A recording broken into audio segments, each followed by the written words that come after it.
Protein ছাড়া কি মাসাল তৈরি করা কি অসম্ভব? হ্যালো এভরিওয়ান, আজকে আমার 90 দিনের চ্যালেঞ্জের 21তম দিন। তো আজকে আপনাদের সাথে শেয়ার করবো প্রোটিন নেওয়াটা কতটুকু জরুরি আপনি জিম করেন।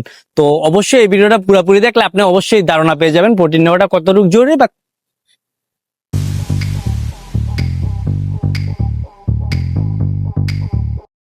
যদি সাপ্লিমেন্ট বা প্রোটিন কোনো কিছুই না নিয়ে যে জিম করেন, আর যদি আপনার ডায়েট কমপ্লিট না করেন, যে খাবার দাবার ঠিক মতো না খেয়ে যদি জিমে আসেন, তাহলে কিন্তু আপনি কিছু স্টেপ নেওয়ার পরে কিন্তু আর নিতে পারবেন না, হাঁপায় যাবে।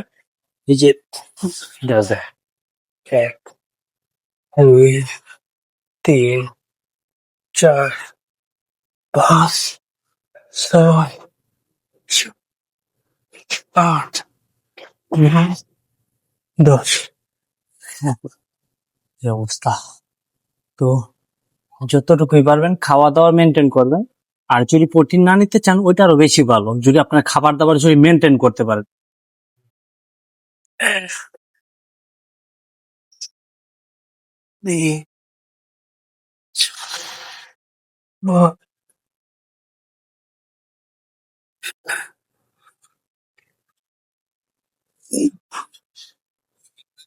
তো আজকে এই পর্যন্ত। আপনাদের কাছে ভিডিওটা কেমন লাগছে অবশ্যই কমেন্টে জানাতে পারেন। ভিডিওটা ভালো লাগলে লাইক কমেন্ট শেয়ার করেন।